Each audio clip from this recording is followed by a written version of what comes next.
Substitution reaction में अपन लोगों ने देखा ना कि क्या होता है, चीजें सब्स्टिट्यूट हो जाती हैं। खाली उसकी कुछ चीज इसके पास आ जाएगी, इसकी कुछ चीज उसके पास आ जाएगी। बट एलिमिनेशन का मतलब क्या है? ठीक है, एलिमिनेशन का मतलब ये है कि चीजें एलिमिनेट हो जाएंगी। किसमें से जानते हो? मेन कंपाउंड में से। मतलब मान लो अगर तुम्हारे पास कोई सबस्ट्रेट है, ऐसे यहाँ पे मैं बोलूँ ए है, यहाँ पे बी है और यहाँ पे ऐसे लगा हुआ है। ठीक है, इन रिएक्शन को अगर मैं हीट कर देता हूँ हाई टेम्परेचर पे, ठीक है, कैसे? हाई टेम्परेचर पे, तो ये ए और बी यहाँ से निकल जाते हैं। ऐसे ए बी बना के निकल जाएगा, तो प्रोडक्ट तुम्हारे पास क्या बचेगा?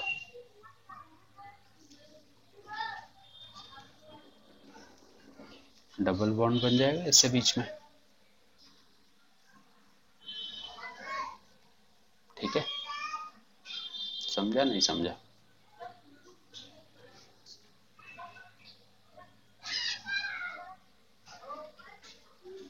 एलिमिनेट हो गई ना चीजें इसमें से। मेन सबस्ट्रेट में से क्या हो गई? एलिमिनेशन हो गया। ए भी बाहर निकल गए। ये भी कुछ भी हो सकता है, हाइड्रोजन भी कुछ भी हो सकता है, उससे अपना लेना देना नहीं है। और ऐसा प्रोडक्ट अपने को मिल जाता है, राइट?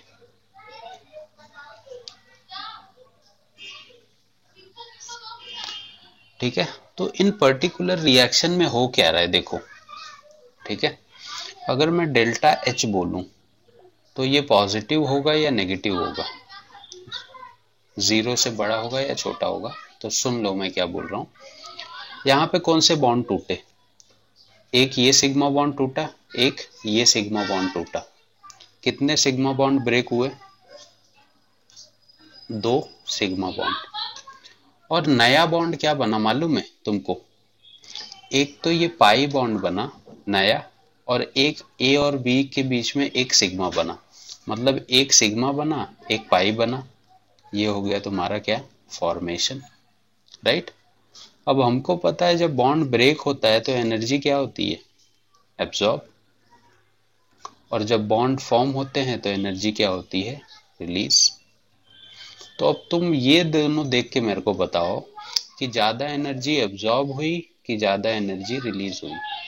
थोड़ा सोच के बोलना।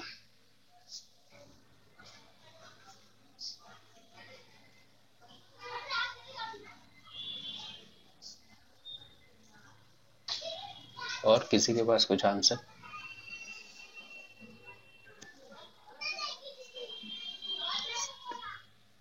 ज्यादा एनर्जी एब्जॉर्ब हुई है, ठीक है, और एनर्जी एब्जॉर्ब होती है, ठीक है, तो क्या होगा?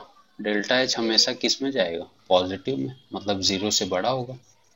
ठीक है, दूसरी चीज, अगर मैं एंट्रोपी की बात करूं यहाँ पे, ठीक है, तो एंट्रोपी देखो, पहले ये मॉलिक्यूल अकेला था, बट रिएक्शन के बाद कितने हो गए? दो हो गए। तो रैंडमनेस क्या हो रही? बढ़ रही है क्या? रैंडमनेस बढ़ रही है, मतलब डेल्टा एस भी क्या होगा? जीरो से ज्यादा होगा। सीधी सी बात है। ठीक, तो जो गिब्स एनर्जी का कॉन्सेप्ट है, डेल्टा जी का फॉर्मूला किसी को पता है क्या? Delta G is equal to क्या होता है? Delta H minus T delta S. ठीक है, एकेडमिक वाले लोग को आएगा, बट ये ध्यान में रखो। अब ये भी पॉजिटिव है और ये भी पॉजिटिव है, ठीक है, दोनों लगातार बढ़ रहे हैं। ठीक है, तो डेल्टा जी किस पे डिपेंड कर रहा है तुम बता सकते हो क्या? ये भी बढ़ रहा है, ये भी बढ़ रहा है, मैं कंपेयर कैसे करूं? तो एक फैक्टर बचता है सिर्फ, जिसके ऊपर से मैं इसको मेजर कर सकता हूं, वो होता है तुम्हारा टेम्परेचर। ठीक है, ये दोनों तो फटाफट बढ़े जा रहे हैं। ठीक है, अब ये डिसाइड करेगा, अगर मैं टेम्परेचर बढ़ा दूं तो ये और बढ़ जाएगा, टेम्परेचर कम कर दूं तो ये कुछ कमी शो करेगा। मतलब डेल्टा जी किस पे डिपेंड कर रहा है? टेम्परेचर के ऊपर। तो एलिमिनेशन रिएक्शन में ये जो डेल्टा जी होता है ना, गिब्स एनर्जी, वो किस पे डिपेंड करती है एक्चुअली में? टेम्परेचर पे। बाकी सब चीजें तो अंधाधुंध बढ़ रही है ना, डेल्टा एच भी बढ़ते जा रहा है, डेल्टा एस भी बढ़ते जा रहा है। ठीक है, तो जो मेजर फैक्टर है इस एलिमिनेशन रिएक्शन में वो होता है टेम्परेचर। और टेम्परेचर क्यों होता है इसका एक और रीजन मैं तुमको आगे बताऊंगा, बहुत लॉजिकल रीजन है, तुम लोग सरप्राइज हो जाओगे। ठीक है, समझा यहाँ तक? अगर मैं टेम्परेचर बढ़ा दूंगा हाई टेम्परेचर पे तो डेल्टा जी क्या हो जाएगा, नेगेटिव हो जाएगा। और डेल्टा जी अगर नेगेटिव हो जाता है तो रिएक्शन स्पॉन्टेनियस होती है कि नॉन स्पॉन्टेनियस?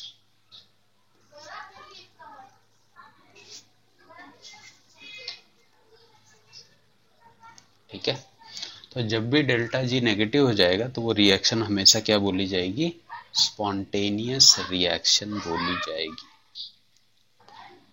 स्पॉन्टेनियस का मतलब जानते हो?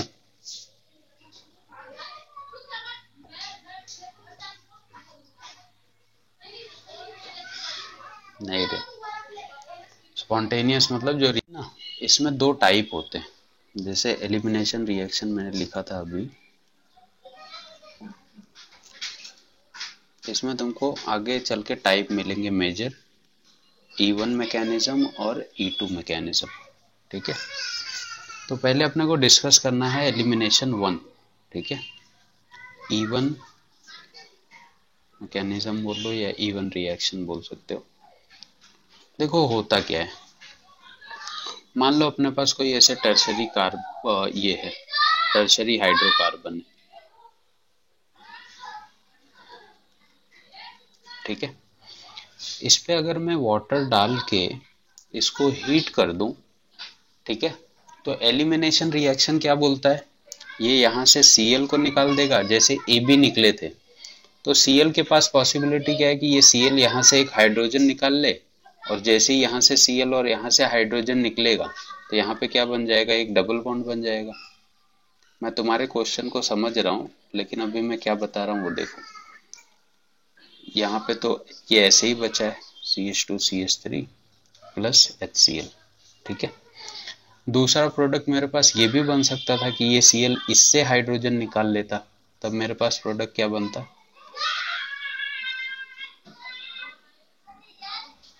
ठीक है, यहाँ पे भी एक HCl का फॉर्मेशन हो जाता।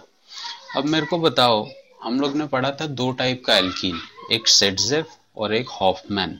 ठीक है, तो कौन सा सेटजेफ एल्कीन बना और कौन सा हॉफमैन एल्कीन बना हुआ है? ज्यादा स्टेबल क्या होता है, ये ज्यादा स्टेबल है ना एल्कीन, जो मोर स्टेबल होता है उसी को हम लोग कौन सा एल्कीन बोलते हैं, सेटजेफ, राइट। और जो लेस स्टेबल होता है उसी को हम लोग क्या बोलते हैं, हॉफमैन। क्लियर है, समझा? तो एलिमिनेशन रिएक्शन में ये चीजें बनती हैं। इसमें अल्फा एच कितने हैं, कोई बता सकता है? और इसमें अल्फा एच कितने हैं?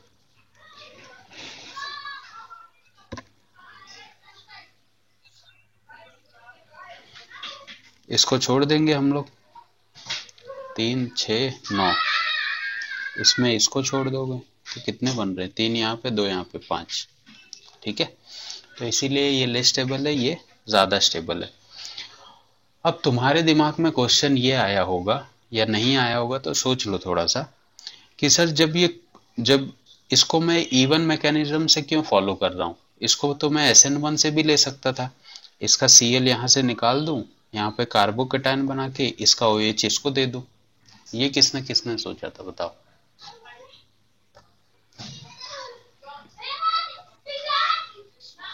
किसी ने नहीं। है तो टर्शरी, ये SN1 मैकेनिज्म भी तो शो कर सकता था। टर्शरी ये कार्बोकेटायन बनेगा, वाटर का OH न्यूक्लियोफाइल के जैसे इस पे अटैक करेगा, होना तो वो चाहिए था। लेकिन एक चीज तुम लोग ने नोटिस नहीं की होगी, SN1 रिएक्शन में मैं कभी भी टेम्परेचर नहीं दे रहा था उसको, खाली यहाँ पे न्यूक्लियोफाइल लिख देता था। ठीक है, जबकि इस E1 मैकेनिज्म में हमने क्या पढ़ा है कि हाई टेम्परेचर पे ये रिएक्शन प्रोसीड होती है और एलिमिनेट करने लगती है चीजों को। तो SN1 और E1 में सिर्फ इतना ही डिफरेंस है कि SN1 में तुमको खाली वाटर दिया होगा या कोई न्यूक्लियोफाइल दिया होगा, जबकि एलिमिनेशन रिएक्शन में ऐसे हीट दे देगा हाई टेम्परेचर। ठीक है, समझा क्या बोला मैंने?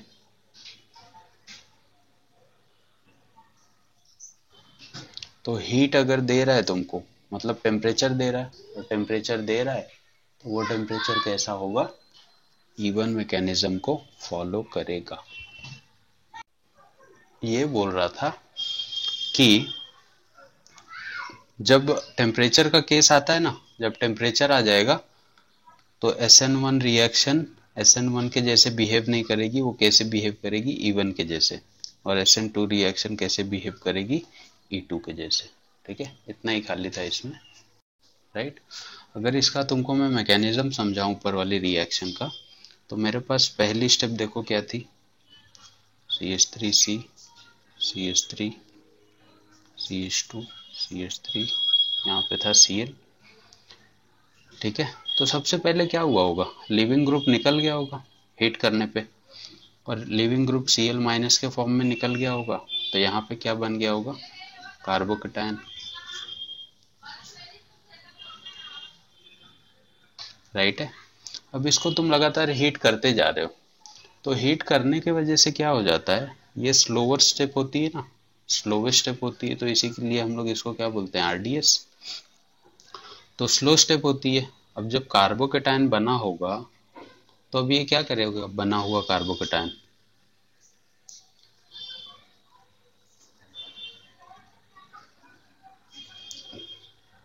यहाँ पे एक हाइड्रोजन प्रेजेंट है हाइपर कॉन्जुगेशन करने के लिए। अब दो केस बन जाते हैं, ठीक है, दो केस मैंने तुमको बताया। अगर हाइड्रोजन यहाँ से निकला तो डबल बॉन्ड ऊपर बन जाएगा ऐसे, ठीक है, CH2 CH3।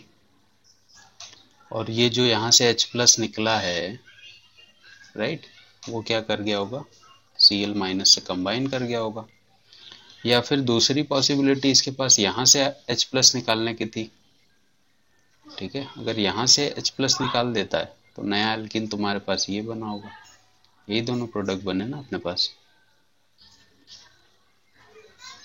इसमें भी H प्लस निकला हुआ Cl से कंबाइन कर दिया। तो वो तो पता ही है अपने को, मोर स्टेबल लेस स्टेबल कौन है।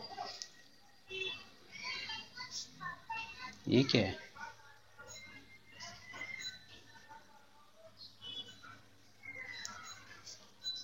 ज्यादा स्टेबल कौन सा बना है भाई, ये वाला ना,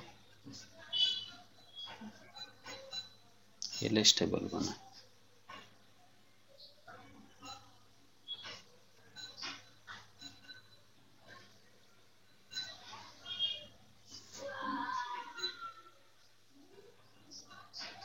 ठीक है, तो ये उसका मैकेनिज्म है छोटा सा, याद रखोगे तुम। ये रिएक्शन हमेशा तुमको, इवन जो मैकेनिज्म है वो हेलोजन के साथ में ही आएंगे, ठीक है। तो जब भी ये तुमको हाई टेम्परेचर पे दे दे, ठीक है, हाई टेम्परेचर पे ये क्या प्रोसीड करेगा, एज अ इवन मैकेनिज्म। और लो टेम्परेचर पे कैसे प्रोसीड करेगा, ये SN1 मैकेनिज्म, ठीक है।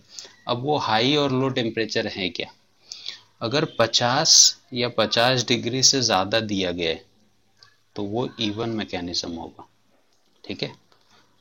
50 से कम दे रहा है, ठीक है, 25 या 25 से कम दे रहा है, तो ये कैसे प्रोसीड करेगा, SN1 मैकेनिज्म।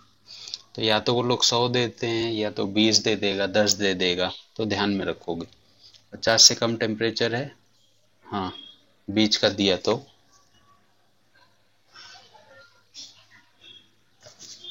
50 से कम ही को लेके चलोगे इसको, बट ज्यादा करके तुमको 10 डिग्री 20 डिग्री ऐसे केसेस देखने को मिलते हैं, तो 25 से कम ही देते हैं वो लोग SN1 के लिए।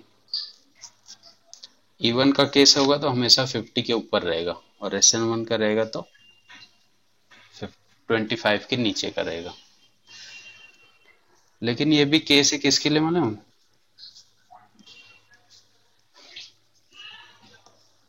मतलब 25 अभी भी तो लिखा है,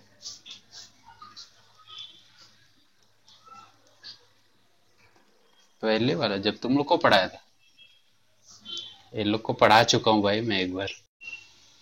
दोनों में टर्शरी कार्बन है, इधर भी टर्शरी कार्बन है, किससे प्रोसीड करें, SN1 से या E1 से, इसको ये प्रोसीड होगा E1 से, जबकि ये प्रोसीड होगा किससे, SN1 से।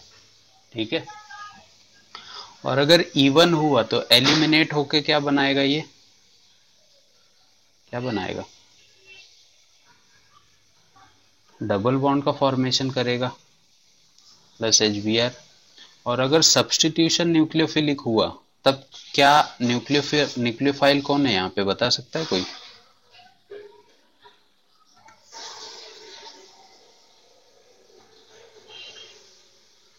Cl तो बाहर जाएगा, बट न्यूक्लियोफाइल कौन है यहाँ पे, OPH। और ये बचा हुआ है जिसके साथ चला जाएगा ना। समझा प्रोडक्ट की नहीं, क्यों ऐसा बना? क्लियर है सबको?